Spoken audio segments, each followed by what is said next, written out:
காசாவில் இருக்கக்கூடிய மக்களும் உலகத் தலைவர்களும் ஒரு அமைதி வேணும். இந்த பிரச்சனையில் ஒரு ஒரு தீர்க்கமான அமைதி தீர்வு சீஸ்ஃபயர் அப்படின்னு விரும்புகிறாங்க. ஆனால் இஸ்ரேல் விரும்பலை. பெஞ்சமின் நெத்தன்யாவுக்கு ஒரு மோசமான ஆயுள் தண்டனை கைதியை போன்று ஒரு கொலை குற்றத்தில் நின்று கொண்டிருக்கிறார். இந்த கோலியேஷன் ஃபோர்ஸ் அரபு படை. அப்ப அதை தாண்டி தான் இஸ்ரேலை அவர்கள் தாக்க வேண்டும். ஹமாஸுடைய ஆயுதங்களும் இஸ்ரேலுடைய ஆயுதங்களும் ஒண்ணா. யூதர்கள் எப்போதும் மட்டுப்படுத்த முடியாத ஒரு சக்தி. இஸ்ரேலியர்களை விட பலஸ்தீனியர்களுக்கு அதிக இடையூறு கொடுத்தது யார் என்றால் அரபுகள் சொன்னார். என்ன நடக்குதுன்னு இப்படி பார்த்துக்கிட்டே இருந்தாங்க. அந்த 2 வருஷமா பார்த்ததுலதான் 70,000 பேர் கொல்லப்பட்டாங்க. கிட்டத்தட்ட இந்த போர்ல எனக்கு தெரிஞ்ச கருத்து ஹமாஸ் ஒரு 20,000 பேர் இறந்திருக்கிறாங்க. ஐடிஎஃப்பும் நிறைய பேர் செத்துருக்கிறாங்க. பார்ப்பனியம் என்று அதை விட படுமோசமான ஒரு கொள்கை தான் ஆரிய கொள்கை என்ன சொல்லிட்டு இருக்காங்க இந்தியாவில் சிலர். இந்த மக்களை வெளியேற்றிட்டு அந்த இடத்த பிடிக்கணும்னு அமெரிக்கா நினைக்கல. ஏன்னா இங்க உள்ள அழுத்தம் இப்ப தற்சமயமே நினைக்கல. ஆனா யூதர்களை பொறுத்தவரை அந்த இடம் எங்க இடம். இப்ப இவங்க ஒரு கூட்டமைப்பு அங்க உருவானாங்கன்னா அமெரிக்காவிலும் ஒன்றும் செய்ய முடியாது, இஸ்ரேலாலும் ஒன்றும் செய்ய முடியாது.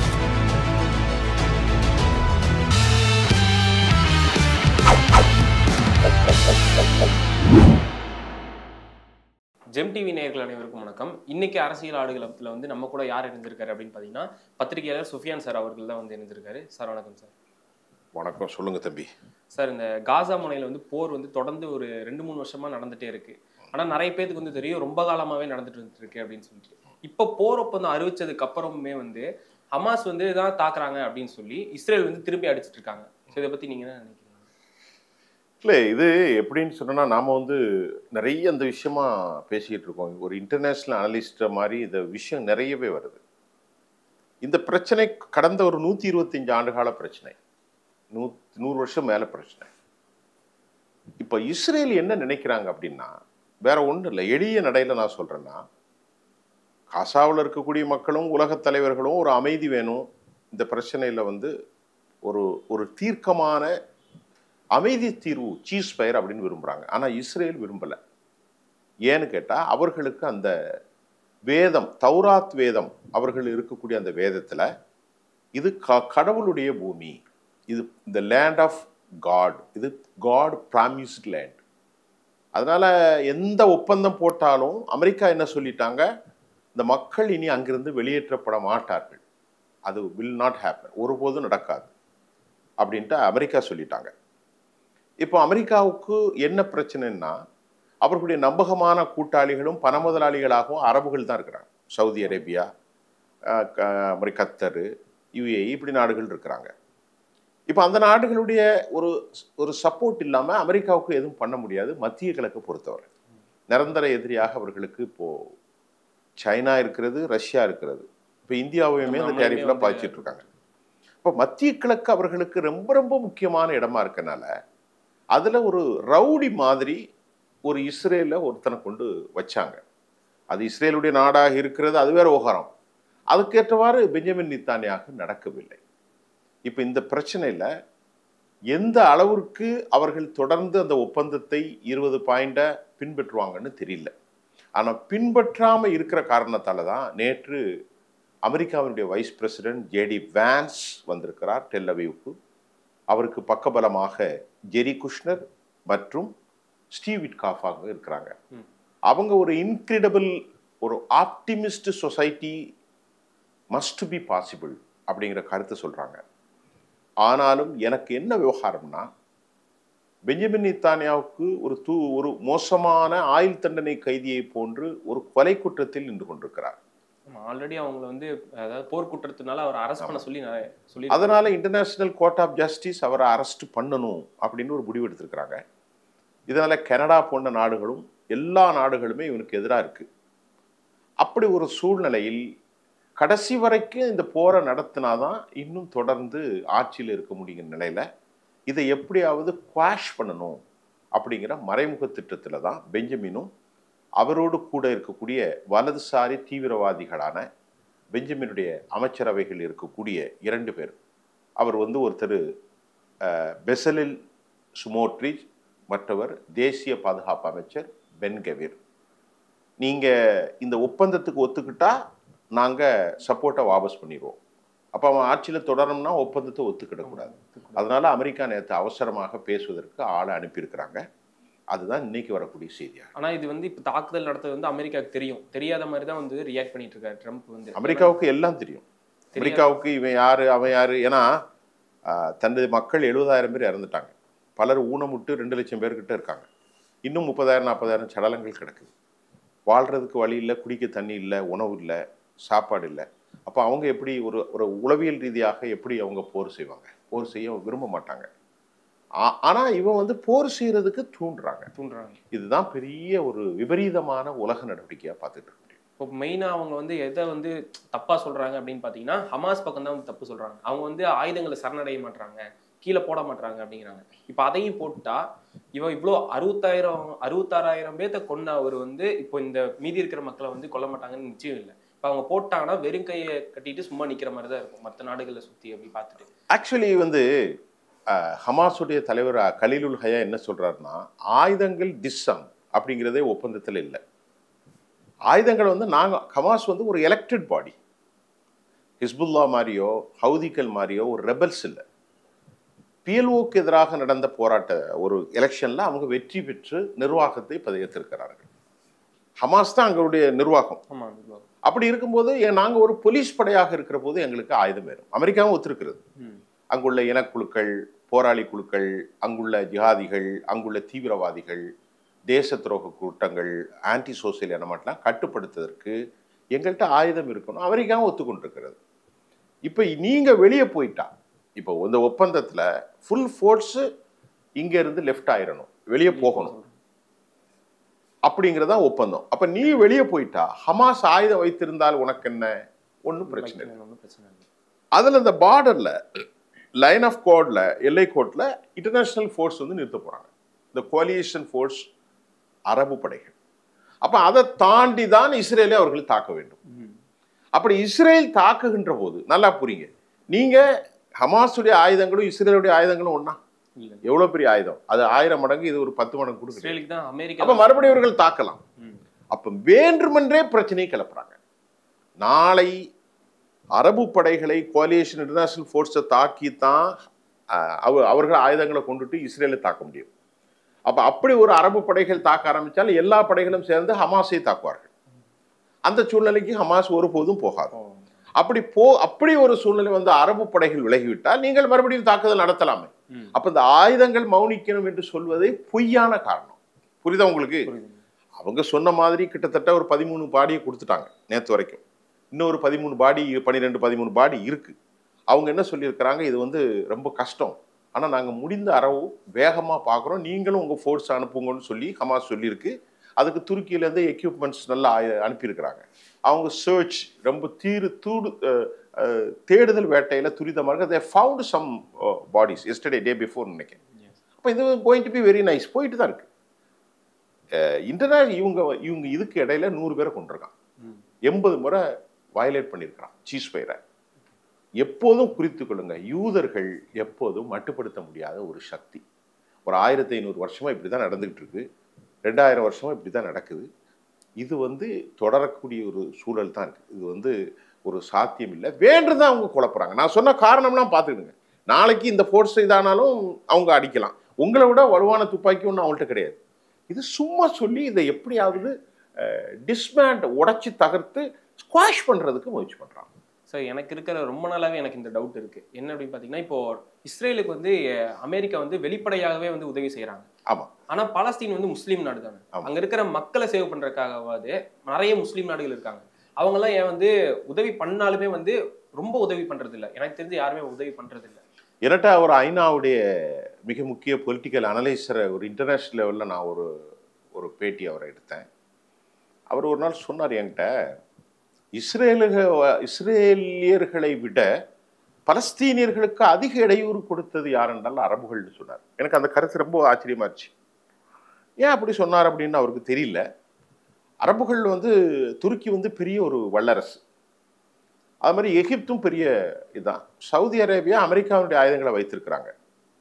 1967, 1973 யாங்கி பூரித்தம், 1993, 2006 இந்த நடைமுறைகளை விட இன்னைக்கு வந்து ஒரு வலுவான சக்தியா அரபுகள் உருவாயிருக்கிறாங்க. அமெரிக்காவை ஆட்டம் காண செய்யக்கூடிய அளவுல பாரசீக வளைகுடாவிலிருந்து ஈரான் ஒரு வலுப்பெரும் சக்தியாக ஆயிட்டாங்க. 12 நாள்ல துவம்சம் செஞ்சுட்டாங்க. நம்ம பார்த்தோம். என்னதான் மறைத்தாலும் ஒரு பெரும் நாசத்தை ஏற்படுத்தினார்கள். யாரு? சையத் அலி காமினுடைய தலைமையிலான ஷாஹித் விமானங்களும் அவருடைய பலிஸ்டிக்ஸ் மற்றும் ஹைப்பர்சோனிக் சூப்பர்சோனிக் மூலமாக அழிவு வந்தது. இப்போ இவங்க ஒரு கூட்டமைப்பு அங்கே உருவானாங்கன்னா அமெரிக்காவிலும் ஒன்றும் செய்ய முடியாது, இஸ்ரேலாலும் ஒன்றும் செய்ய முடியாது. ஏன்னா அந்த அளவுக்கு அவங்கள்ட்ட ஏர்கிராஃப்ட் வச்சிருக்கிறாங்க, பணம் கோடிக்கணக்கில் இருக்கு, திறமையான ஆட்கள் ஈரானில் இருக்கிறாங்க, துருக்கியில் இருக்கிறாங்க, ஈஜிப்டில் இருக்கிறாங்க, ஜோர்டானில் இருக்கிறாங்க. சவுதி பணத்தை மலைபோல் குவிக்கிறது. அப்போ நேட்டோ மாதிரி ஒரு பொதுவாக ஒரு அரபு படைகளை உருவாக்கினால் எந்த காலத்திலும் அமெரிக்காவும் அது வராது, ஆனால் இவர்கள் உருவாக்க மாட்டார்கள். அதான் இப்போ முக்கியம். ஏன்னா அப்படி உருவாக்காம இருக்கிறனால இப்போ நான் இத்தனை மக்களை இறந்துருக்காங்க. முன்னாடியே இவங்க சேவ் பண்றதுக்காக ஏதாவது மக்களை காப்பாத்துறதுக்காக ஏதாவது மற்ற நாடுகள் பண்ணியிருந்தாங்கன்னா முன்னாடியே இப்போ ஏதாவது மக்களை காப்பாத்திருக்கலாம். இப்போ இந்த ஒப்பந்தத்துல வந்து அமெரிக்கா மட்டும் தலையிடல, மற்ற எகிப்து மாதிரி பெரிய அரபு நாடுகளுமே வந்து தலையிட்டு இருக்காங்க. ஸோ அவங்க வந்து இப்போ தாக்குதல் நடத்துறதை பத்தி என்ன சொல்றாங்க? இல்லை, இப்போ அமெரிக்கா வந்து ஓப்பனா வந்து ஒரு கிட்டத்தட்ட 700 விமானங்களில் ஆயுதங்களை சப்ளை பண்ணியிருக்காங்க. 140 கண்டெய்னர் ஷிப்ல ஆயுதங்களை கொடுக்குறாங்க. இங்க அந்த போர்ல 2023 அக்டோபர்ல இருந்து இது வரைக்கும் வந்தது. நேற்று பெஞ்சமின் நெத்தன்யாகு நேற்று முன்தினம் பேசும்போது 153 டன்னு வெடிகுண்டை போட்டிருக்கோன்னு புகழாரமா சுட்டுறான். நெசட்ல பேசும்போது எத்தனை டன்னு? 153 டன்னு குண்டுகளை போட்டோன்னு. அப்ப இவ்வளவு பெரிய கொடூரமான நிலை நடக்குது. ஒரு ஜெனசைடு எத்தனிக் கிளீன்சிங்னு அங்கிருந்து யூரோப் நாடுகள்ல இருந்தும், இத்தாலியிலிருந்தும், ஜெர்மனியிலிருந்தும், பிரான்ஸ்ல இருந்தும், கனடாவிலிருந்தும், போலந்திலிருந்தும், ஜெர்மனியில இருந்தும், ஆஸ்திரேலியாவிலிருந்தும் குரல்கள் வருகிறது. பக்கத்தில் உள்ளவங்க பார்த்துட்டு தானே இருக்கான். ஒரே பார்டர்ல நீங்க அங்க உட்காந்துருக்கீங்க, நான் அங்க இருக்கேன். இந்த பார்டர்ல ஜோர்டான் இருக்கிறது, இந்த பார்டர்ல எஜிப்ட் இருக்கு, சினாய். அப்புறம் அப்படி கொஞ்சம் தள்ளி போனா தான் ஈரான் இருக்கிறது. அப்புறம் லெபனான் பார்டர் கொஞ்சம் தள்ளி இருக்கு, இந்த பக்கம் சவுதி இருக்கு. ஒரு 10 நிமிஷத்துல எல்லாருமே ரெடி ஆகலாம்.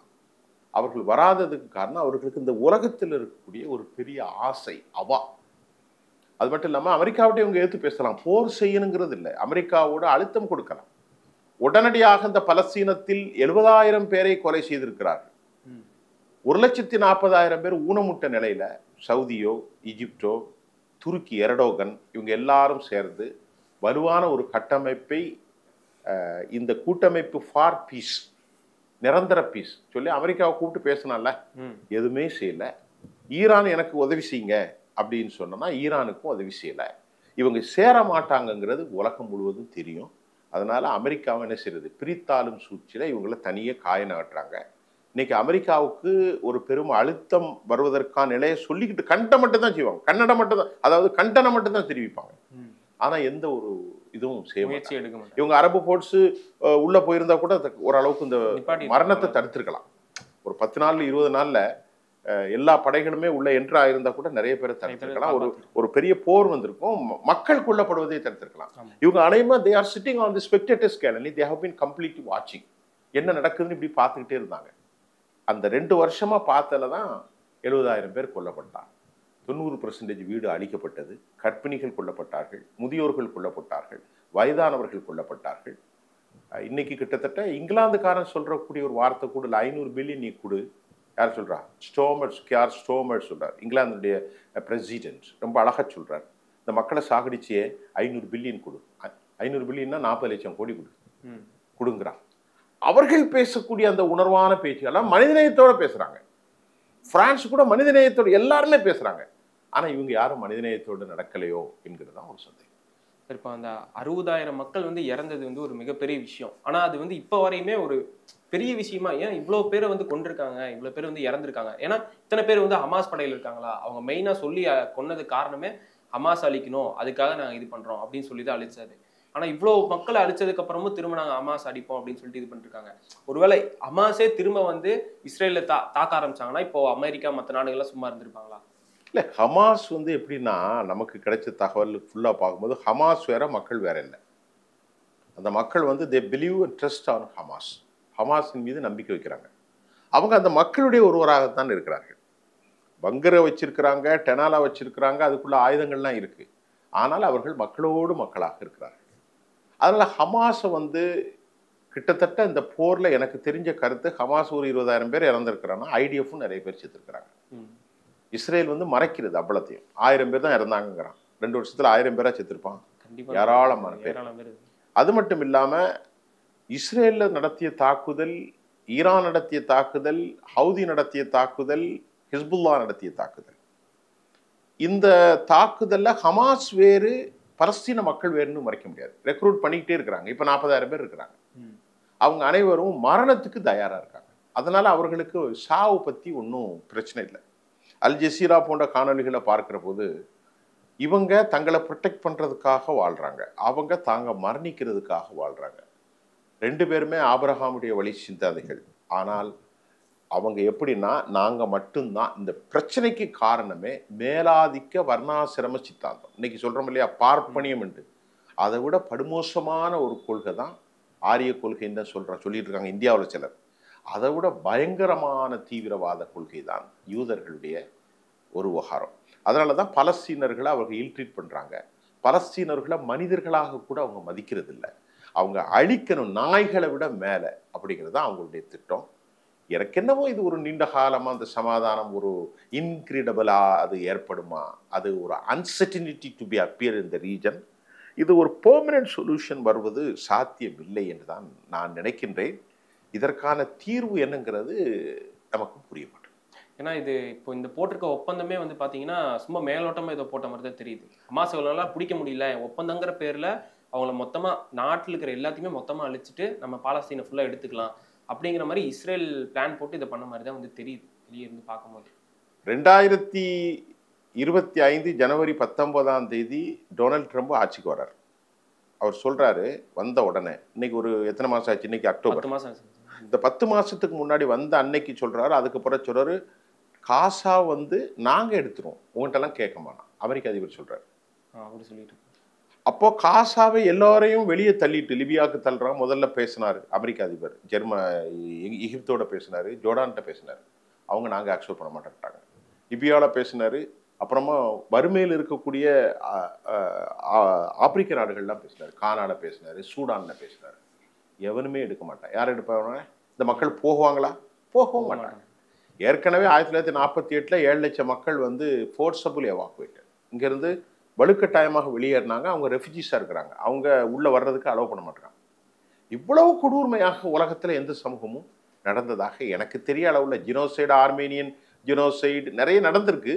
ஆனால் இவ்வளவு ஒரு நாகரிக காலத்தில் இப்படிப்பட்ட ஒரு கொடூரம், இது அந்த காலத்தில் ஏதோ கெனபாலிசம் சொல்றது மங்கோலியர்கள் செஞ்சாங்க, அவங்க அந்த விட மோசமா இருக்கு. இப்போ இன்னைக்கு பண்ணிட்டு இந்த மாதிரி ஒரு நாகரிக சமூகத்தில் நடந்திருக்கிறதான்னு அது தெரியவில்லை. இப்போ அமெரிக்கா தனது இடத்தை மாட்டிட்டான், கொஞ்சம் மாற்றி இப்போ இனி ஃபோர்ஸபிளா நாங்கள் அவங்கள வெளியேற்ற மாட்டோம். முதல்ல அமெரிக்கா நாங்கள் ஒரு சுற்றுலா மண்டலம் ஆக்க போகிறோம், பலஸ்தீன கடனில் ரியல் எஸ்டேட் மண்டலமாக ஆக்க போகிறோம்லாம் ரொம்ப திமிர்வாதமாக பேசி கொண்டிருந்த நிலையில் உலக நாடுகளுடைய கோரிக்கையும் அவருடைய நேட்டோ பார்ட்னரும் அநியாயம் என்று எடுத்துரைத்ததன் விளைவாக அமெரிக்கா தற்காலிகமாக அந்த நிலையை மாற்றி நீங்கள் அங்கேயே இருங்க அப்படின்னு சொல்லியிருக்காங்க. இது அமெரிக்காவுடைய நீண்டகால சிந்தனைன்னு சொல்ல முடியாது. 1918 ஒட்டமன் எம்பரர் வந்து ஃபால் ஆன பிறகு அமெரிக்காவும் ட்ரூமன் இவர்களும் சேர்ந்து தான் ஆண்ட்ரூ பால்ஃபர் டெக்ளரேஷன் மூலம் தான் இந்த மக்களை கொண்டு உள்ள வச்சாங்க. இந்த இடத்த விட்டு அவங்க போயிட்டாங்க. இப்போ தெனுக்கட்டாயமாக தங்களுக்கு ஒரு ஒரு ஆள் வேணும்னு தான் கொண்டு அமெரிக்காவும் யூகேயும் கொண்டு வச்சாங்க. இப்போ இந்த மக்களை வெளியேற்றிட்டு அந்த இடத்த பிடிக்கணும்னு அமெரிக்கா நினைக்கல, ஏன்னா இங்க உள்ள அழுத்தம். இப்போ தற்சமயமே நினைக்கல. ஆனா யூதர்களை பொறுத்தவரை அந்த இடம் எங்க இடம், நீங்க தான் ஆக்குபை பண்ணிருக்கீங்க, நாங்க ஆக்குபை பண்ணல அப்படின்னு தான் யூதர்கள் கான்செப்ட். அதுல ஒரு 60-70% மக்கள் ஒரு பீஸ்ன்னு சொன்னாலும் ஒரு 30%-40% மக்கள் யூதர்கள் அந்த தோரா பிப்ளிக்கல் நாம்ஸ் பைபிள் அடிப்படையில் எங்களுடைய தேசம், இது எங்களுக்கு உள்ளது, ஜெருசலேம் எங்களது. இப்போ அலெக்சா மசூதின்னு முஸ்லீம்கள் சொல்லிட்டு இருக்கார்கள், அது எங்களது. சாலமோன் மன்னர், it was constructed by Solomon. Solomon belongs to யூத சமூகம். அதனால நாங்க தான் அங்க ஆளுமே தவிர நீங்க வெளியிருந்து வந்தீங்க அப்படின்னு தான் அவங்களுடைய இன்டென்ஷன் ஆஃப் த பீப்புள், அவங்களுடைய உள்ளம் அப்படிதான் சொல்லுது. அதனால இது ஒரு சிக்கலான நடைமுறை. இன்னைக்கு இல்லாட்டா நாளைக்கு கூட இது உலக அளவுல வேறு பல ரூபங்களை கொண்டு வரும். 20 வருஷம் கழிச்சாலும் 30 வருஷம் கழிச்சாலும் ஒரு கடுமையான உலகத்தின் ஒரு பகுதி அழிந்து போவதற்கு காரணமாக கூட இந்த போர்க்களங்கள் வேறு விதமாக உருவெடுக்கக்கூடிய வாய்ப்புகளும் இருக்கிறது. ஏன்னா இதனால இந்த பிரச்சனைனாலதான் ஈரானுக்குமே வந்து பிரச்சனை. ஆமா, இப்ப ஈரான் வந்து சுயாதீனமா உருவாயிட்டாங்க. இப்ப நேத்து கூட மோக் பண்ணியிருக்காரு யாரு, சையத் அலி காமினி. நீ எங்க நாட்டுல வந்து அணு ஆயுத தளங்களை வந்து பங்கர் பஸ்டர் GBU-57 வச்சு போட்டியே, எங்க போட்டா என்னத்தை பண்ணான்னு கேட்குறாங்க. கிண்டல் பண்றாங்க. அப்போ அமெரிக்காவால ஒன்றும் செய்ய முடியல, பேச முடியல. அவங்க ஆயுதங்களை வந்து என்ரீச் பண்றாங்க, அதாவது அணு ஆயுதங்களை என்ரீச் பண்ணி சென்ட்ரிஃபியூஜ் பண்றாங்க. 60 அதுக்கே நீ வந்து IAM, அதாவது இன்டர்நேஷனல் அட்டாமிக் எனர்ஜி ஏஜென்சி மூலமாக ப்ரெஷர் கொடுக்குறீங்க. ஆனா சேட்டலைட் பிக்சர்ல ஃபார்ம் ஆயிருக்கு 9 வெடிகுண்டுகளை வச்சு அணுகுண்டு வச்சிருக்கிறான் யாரு, இஸ்ரேல். இது வந்து முன்னாடியே பண்ணிட்டாங்க. அதை பத்தி எந்த உலகமும் கேட்க மறுக்கிறது. ஐரோப்பிய யூனியனும் கேட்க மறுக்கிறது, அமெரிக்காவும் கேட்க மறுக்கிறது, அரபுகளும் கேட்க மறுக்கிறாங்க. ஈரான் அதான் சொல்லிட்டு இருக்கு, நான் வந்து நலப்பணிகளுக்கு செய்யறதுக்கே நீ இவ்வளவு பிரச்சனை பண்றான், எங்கிட்ட பாம்பு கிடையாது, நீங்க வாங்க, we open the door, come and find out there, இருந்தா எங்களை கண்டிங்க. ஆனா நாங்க என்ரீச் பண்றது எங்களுடைய சுயாதீன உரிமை. உனக்கு முன்னாடியே நாங்க பெரிய நாடு, இன்னைக்கு நேற்று இல்ல, பல ஆயிரம் வருஷமா இருக்கும். அதனால என்ரீச் பண்றது it is a purpose for the people. மக்களுக்காக வந்து எலக்ட்ரிசிட்டி எல்லாம் கன்சியூம் பண்ண போறோம். அணுகுண்டு செய்யறதோ எங்க இஸ்லாமிக் இதுல கிடையாதுங்கிறத ஃபத்வா வேற கொடுத்துருக்காரு. அணுகுண்டு தயார் பண்ணி மக்களை கொல்லக்கூடாது. ஆனாலும் அவரை அழிப்பதற்கு ஈரானை காலி செய்தால் ஒட்டுமொத்த மத்திய கிழக்கும் அடிமைகளாக நமக்கு வந்துடும் அப்படிங்கிறது தான் அமெரிக்காவுடைய திட்டம், யூரோப்பியனுடைய திட்டம். ஆக அதெல்லாம் இப்போ போயிட்டு இருக்கு. பலஸ்தீன பிரச்சனை இந்த 20 பாயிண்டும் கன்ஃபார்மா வருமா அப்படிங்கிறத நம்ம அடுத்து தான் பார்க்கணும். ரொம்ப சூப்பரா கேள்விகளுக்கு ரொம்ப சூப்பரா பதில் சொன்னீங்க சார். இதே மாதிரி அடுத்த அரசியல் ஆடுகளம் நிகழ்ச்சியில நான் உங்களை சந்திப்பேன்.